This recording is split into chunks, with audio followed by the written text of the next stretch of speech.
13 more wins, and we're world champions. Damn right. Okay? Cardinals got the matchup they wanted. They got the Phillies. Hit him. That'll force in a run. The Phillies have come all the way back. Oh. That one's driven deep. There it goes. It seemed crazy then. We're just supposed to be happy to get in. The fans are stunned here in St. Louis. But this is Philadelphia. It's funny, they'll yell profanities at you, and then they'll say, welcome to Philly. Here's the relay to the plate. It's an inside the park home run. Coming on Castellanos, and he got it. And the pitch. Swung on, crushed. What a moment here at Citizens Bank Park. Philly going down to yellow and brown. That's what. Titanic shot into the second deck. When you think we'll go out quietly, swinging a ground ball right side, Segura dives. we bring the most noise. Throws to first. He's got him again. Because this city lifted this team. They have been as much part of the story as the team on the field. And that's how the city is. You know, when they show out for us like that, it makes our team that much better.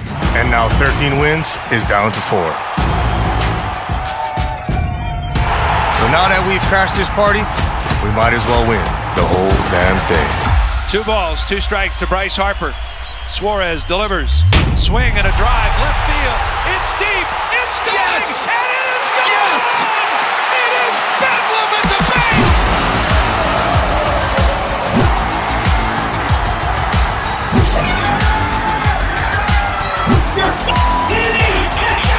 Harper, the swing of his life.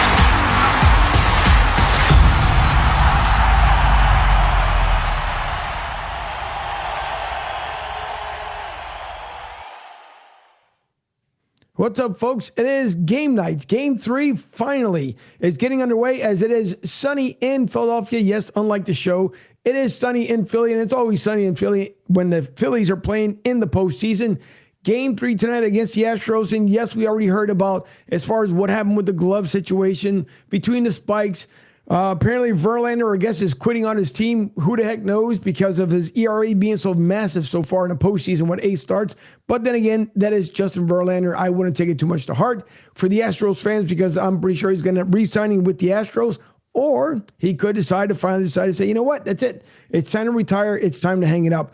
But nevertheless, the game should be underway here about 8:07 p.m. this evening. Then 68 degrees at game time.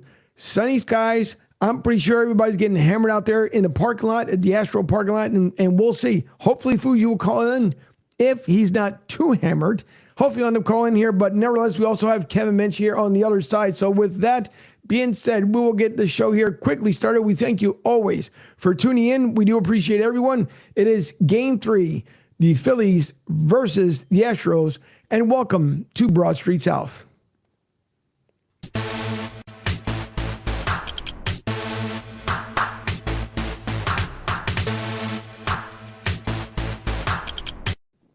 And with me this evening, if I can get that window transition back over here, with me this evening, it is Kevin Mench. Kevin, first of all, thank you for coming back and for taking time tonight. And we're now facing Game 3 tonight of the World Series. So on the mound, we're going to have Ranger Suarez against McCollins Jr. Both of them have low ERAs.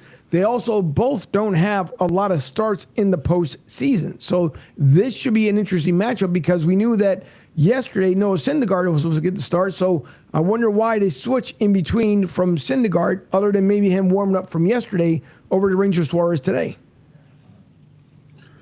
No idea what they were switching over for. I don't know if it's, they try and play matchups. I don't know. It'll be interesting to see how they, how they attack it tonight. That place is going to be loud. It's going to be obnoxious. And I'm assuming there's probably some that just slept, that stayed in the parking lot and continued to drink from last night. So it's going to be loud. And those fans are going to let the Astros hear it. So, and home field advantage, especially, in the postseason in a city like Philadelphia, is going to be off the chain. That is going to be absolutely ridiculous. And we're talking about it as I was watching before the show came on, looking over at 6ABC. Of course, I am live here from the LG Direct Sales Solutions Studios in Tampa, Florida. And I was looking on as far as on NBC back home in Philly, and they were saying how some people actually thought about sleeping on a parking lot because you had to think about it. I understand like Major League Baseball had to call it. Now, I think they should call it much earlier. You've been in the league for many years, and you understand, I guess, the way it works. But, you would think that at around 5:30, they should have called the game because you have not only the preparations at the ballpark, but people coming down to the ballpark, making arrangements, hotels, you name it. But they wait until just about 5 minutes before the first throw of the pitch of the night to end up calling a game. Is that, I guess, normal, Kevin? And again, you probably have more insight than what we would. Is it normal for Major League Baseball to take that long to decide to call a game, especially because of this matchup? Until the game starts, the actual game is in control of the home team, the grounds crew. Once the game starts, it's in Major League Baseball's hands. So I'm sure the grounds crew had, whatever the radar was coming up. My brother had said, I think it started pouring later on last night.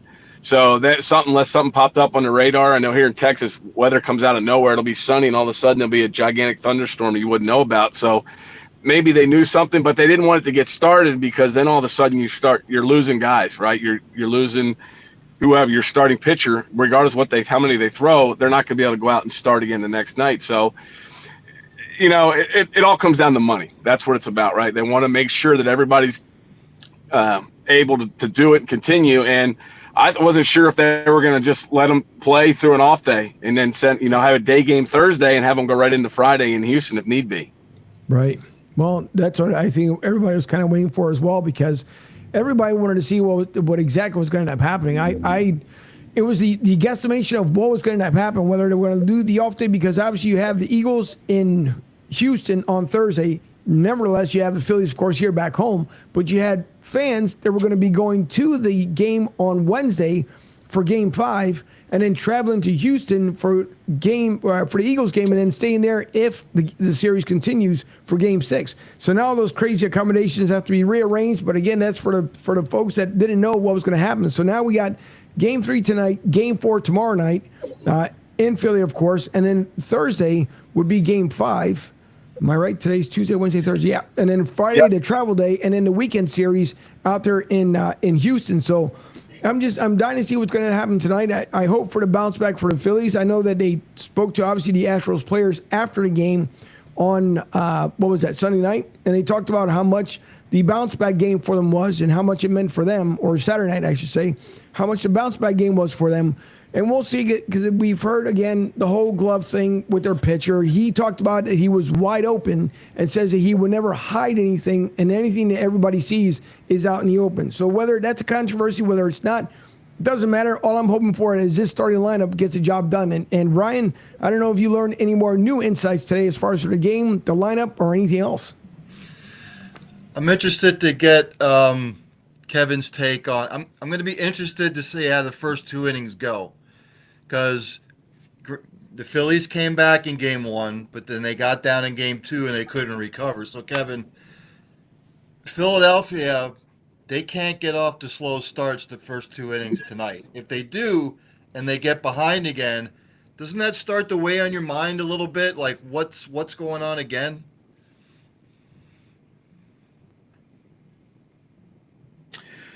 I think a little bit, but if as that game progressed, Game 2 the other night, they had opportunities to bring themselves back into it, right? And you don't want to get behind, especially a team like Houston who can put numbers up. It's just a matter of you do that. Is that going to take the crowd out of it? Because it's going to be loud from the opening pitch. That they're going to be loud. They're going to be letting the Astros have it. And if Astros can take the crowd out of it, they could, that's to be huge to their advantage, because it's, the crowd they feed off of it. But like I said, they got behind, after it was 3-0. I mean, whoever plays shortstop couldn't throw the ball across the field. And Schmaltz was talking about Wheeler. He doesn't like to throw his curveball early in the counts, this and that. But you've got to get away from conventional wisdom when it comes to this stuff in the postseason. You've got to figure out, because they're looking to ambush everything you can. Throw a 50-mile-an-hour curveball up there just to get ahead. Get them thinking something else, because these guys are trained. I mean, they went, 3 extra base hits on the first 4 pitches because balls are being left over the middle of the plate. You can't allow a team like that kind of opportunity right away. Like I said, they had opportunities going in later into that game, but they couldn't. You can't be playing. You can't be chasing runs. It's like anything else. You can't chase points, especially at this time of year. Yeah. No, you're absolutely right. And Sean Kilrain, our sports contributor, says, What do the Phillies have to do versus McCullers tonight, Kevin?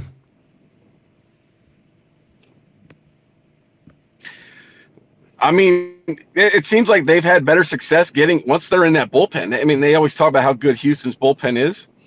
That doesn't seem to bother them. It didn't against San Diego. Right. Right. They get the McCullers. I mean, he's not over. I mean, gonna their game and do what they need. Just don't let Sunday, or was it Sunday or Saturday? Don't let Saturday night kind of dictate how you're going to attack this game tonight. You move on from it, right? You're 1-1. Here you need 3 more. Do they go out and just start swinging first pitch? No, they've got to be smart but be aggressive with it. And I think McCullers is a guy to do it, because it's a matter of the bullpen doesn't matter to them. They just can't be chasing runs right away. No, I agree. And if anyone's tuning in just now, Kevin Mench with us here, former Major League Baseball player with the Texas Rangers, on with us. And, well, if you look at it, Kevin, right now, like Lance McCullers, looking at his postseason stats, obviously no wins or losses, but his ERA is at 2.45, 2 games, 2 game saves, and 11 innings pitched. So, again, this is an arm they were supposed to use last night. They're going to bring him on tonight. Obviously, against Ranger Suarez. Suarez, the same thing, a low ERA of 1.86, 155 innings pitched during the regular season, not so much in the postseason, but it should be, pound for pound, should be a good matchup between McCullers, and Suarez. And then you take a look at the Phillies lineup between Schwarber, Hoskins, Realmuto. Let me bring that up so that everybody can kind of follow along here. But you have, in the starting lineup, you got Schwarber, Hoskins, Realmuto, Harper, Castellanos, Bohm, Stott, Segura, Marsh, and Suarez. So Stott back in after Sosa being taken out, Bohm being in there. And again, I think if you look at it, between the lineup, I don't have a problem with the starting lineup, because that's what we've seen throughout the entire postseason. I think the energy from the crowd from this particular lineup is going to be what we saw for the clinching game in Game 5 back in Philly. So Phillies right now, truthfully, have the heavy hand, because if you look at it, they should, even with the extra day off, if you want to call it rest at this point, but with the extra day off, the Phillies have the entire momentum going in their direction. And that's what I'm hoping for, that the Phillies are going to be able, and let me bring Kevin back up, because I lost him here for a second, but no, he'll come back up. But the good thing is, Ryan, as we wait for Kevin's camera to come back up here, this crowd, oh, there you are. This crowd here is going to be electric. We know it. I'm pretty sure Fuji's already fired up. I haven't heard from him. So knowing Fuji, he's probably going to go bananas at this game tonight. We know the Philly fans are excited, as they should be. The Astros, the last time they won it all was just a short 5 years ago.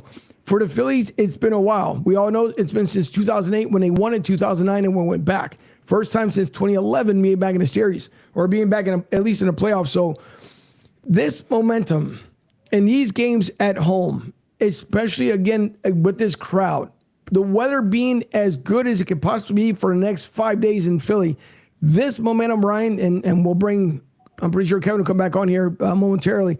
This crowd has got to carry this team, not only obviously for tonight, tomorrow, and again on Thursday.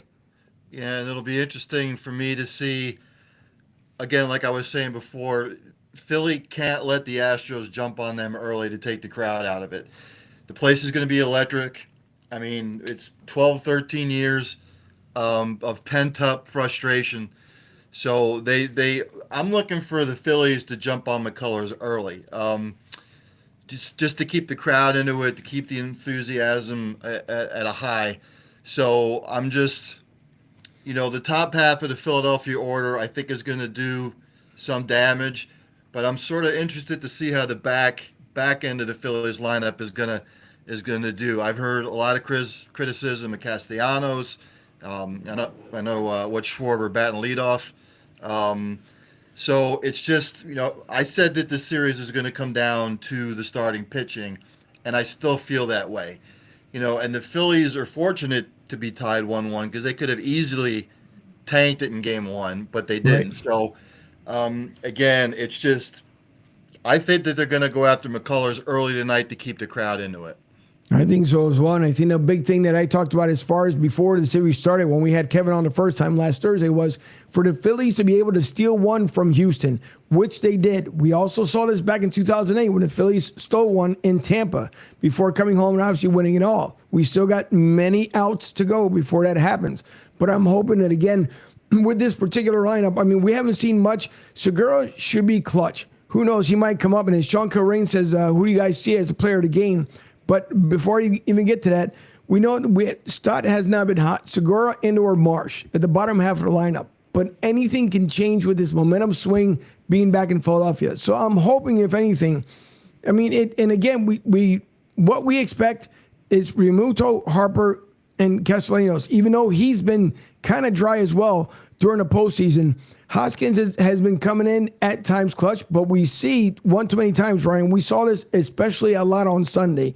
When the Phillies have the issue, the big one being chasing balls outside. Now, it's easy from us because we're looking at it from the camera angle. And my producer brought up a great point, like how would it be being obviously inside the batter's box and seeing that ball come? Now, we saw, what was it, Alvarado that pitched on Saturday night,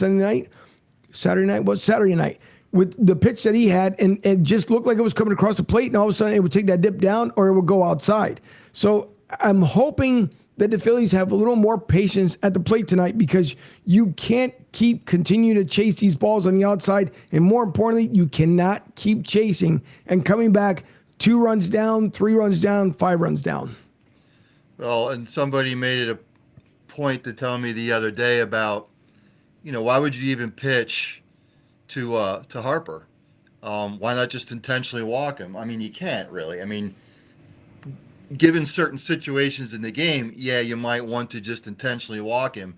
But I'm sort of miffed a little bit as to how Houston's actually pitching him. I know if I were pitching, I pitched in high school, but a hitter like Harper, you either want to pitch him inside to try and jam him the best you can, or you want to keep something to the outside of the plate so that he does sort of chase it. Right. But yeah, I mean, with the Phillies, you're right. They sort of need to be a little bit patient, or a little bit more patient at the plate. And I have a feeling McCullers is going to go after the Phillies tonight. They want to try and steal at least one in Philly. And the other things the Astros have going for them tonight is it's not going to be like, really cold tonight. Right. Which is really unusual for this time of year. November 1st in Pennsylvania, it'll usually dip down into the 40s. So the Astros don't have to worry about that, so they can't use the cold weather as an excuse. So there's going to be games within the game if you watch tonight. We'll just see what happens. We'll see what happens with the way the managers play it out. So it's going to be interesting to see what kind of strategy both managers go into the game with the series tied 1-1. Yeah, and speaking about crowds and strategy and everything else, and I know from Tampa Joe's, they'll be showing obviously the game here on Thursday, won the Eagles game and the Phillies game. So Tampa Joe's down there at 9316 Anderson Road. It's going to be absolutely electric as well. So this week is going to be, it's just Philly week. You got the Union, who are just one game away from winning it all. I mean, this is, telling you, this got a lot of feels. I said to Fuji when I came back up there last year to do a live show that I was going to bring the championship back to Philly, and so far, maybe it seemed to work when I snagged it away from Tampa and brought it back home after bringing it with me when I moved down here in 2018. So, Kevin, as far as we're talking about the crowd, what we expect from the Stars tonight, who do you believe steps up the most this evening? Like I said, it's still going to come to that bottom of that lineup getting going. They need to they have to figure it out. You can't rely on Harper and those guys, because eventually they're going to start to pitch around them, right? You get beat. We're not going to get beat by your best player, right? They'll pitch around them. They'll figure it out. But it's going to be those guys. It's going to be Bohm. It's going to be who's playing. Is Marsh playing center tonight? I don't even know who's been. So no, center field's going to have which guy? You got Real Milton. No, sorry, center field. No, wait a minute, because I got to think. You got Harper, Schwarber out and left. And you got Reese. It's either Beerling or for no. It's either Beerling or Marsh. No, you got Bowman at third, Segura at second, Stott is at short, center field. Oh, Brandon Marsh. Marsh is in center field. Yeah. Yeah. So that's what it's going to come down to. I mean, they just, and if they get a chance tonight to bury the Astros, they've got to bury them. They can't let them hang around, right? The Astros have been letting the Phillies hang around, even though the Phillies basically spotting them runs every time. But it's not going to happen every game. So they're just going to have to be ready, to attack them. And like I said, just hopefully can get them, 5-6 good innings, and keep them off balance and keep guys off base, right? I don't mind the solo home runs. It's when you start putting, when they start stringing together 5-6 hits, and you got to go to your bullpen again. So, that's what you're expecting out of Suarez tonight, 5 or 6 good innings, and then hope the lead, and then you go from there. So, like I said, those first few innings are really going to dictate, and that's what's happened these first 2 games of the series. The Phillies fall behind early, and then have to play catch up. You don't want to be doing that in a series like this. So, no, I definitely agree. And I want to ask you too, Kevin, because again, when you play with the Rangers, what is it? Something. It seems kind of weird, but is it something mental when it happens? Like you can be on fire during the regular season. Then the postseason comes around, and for some reason, you can just have a cold bat. Is there that major transition that it is from just the regular season into the postseason? It's a focus thing, right? I mean, during the regular season, guys are you're not facing a 1 and 2 every night in the regular season, right? You're facing a 4 and 5, some bullpen guys. Now they're throwing the best they have at you every night. So, the focus, their precision with pitching is going to be better. So, right. And then the mental side of it is all right, lock in for these short series. Sometimes it's best not to think. Right. And I think sometimes these guys overthink it much. It seems like most of the top of the lineup's not overthinking it. They're going out and doing what they need to do. You can tell by the at-bat they take, they don't look like they're lost. Some of the guys look lost. So it comes down to just, facing those top guys and, the best. They're not going to throw harder out there just for the heck of it in this series. You're going to get the best 1, 2, and some teams threes could be a 1 or 2 on other teams. So, I mean, you're getting the best that they have. And, for the next 5 games, they're gonna have to focus and lock in. I mean, they've got a week left in their season at most, so they've got to figure it out and lock it in. Kevin, do you think that both managers are going to let their pitchers go after the lineup, or do you think that they're going to try and play it safe?